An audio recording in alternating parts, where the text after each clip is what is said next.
Ako ste ikad boravili u Dubrovniku, gradom poznatim po svojoj ljepoti i historiji, možda ste čuli za jedan misteriozni slučaj koji je potresao ovaj grad.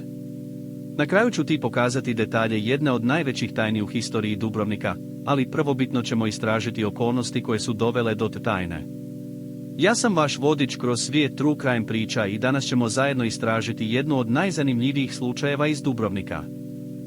Grad Dubrovnik, kao i mnogi drugi gradovi, ima svoje tamne tajne i događaje koji su ostavili trag u njegovoj historiji. Međutim, jedan slučaj koji se dogodio u ovom gradu ostaje neriješen i predstavlja jedan od najvećih misterija u hrvatskoj kriminalistici. Korak 1. Uvod u slučaj. Slučaj koji ćemo danas istražiti dogodio se u centru Dubrovnika, u jednom od najpoznatijih dijelova grada.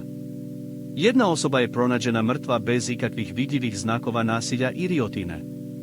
Policija je pokrenula istragu, ali do sada nije uspješno otkrila uzrok smrti. Korak 2. Istraga. Istraga je pokrenuta odmah nakon što je pronađeno tijelo, a policija je počela prikuplja informacije i dokaze. Međutim, sve dokaze koji su pronađeni nisu bili dovoljni da se otkrije uzrok smrti. Istraga je trajala mjesecima, ali nije dala nikakvih konkretnih rezultata.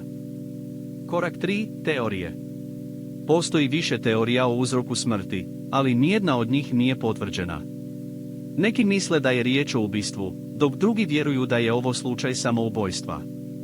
Međutim, bez konkretnih dokaza, teorijske rasprave ne daju nikakvih definitivnih rezultata. Korak 4. Žrtva. Žrtva je bila mlada osoba koja je živjela u Dubrovniku. Ona je bila poznata po svojoj druželjubivosti i nikad nije imala problema sa zakonom. Njeni prijatelji i porodica su šokirani njenoj smrti i ne mogu vjerovati da je ovo moglo da se dogodi. Korak 5. Zaključak. Slučaj smrti u Dubrovniku ostaje jedan od najvećih misterija u hrvatskoj kriminalistici. Bez konkretnih dokaza, teorijske rasprave ne daju nikakvih definitivnih rezultata. Na kraju, kao što sam obećao, detalji ove tajne će ostati neriješeni, ali ćemo nastaviti istraživati i pokušati da otkrijemo istinu.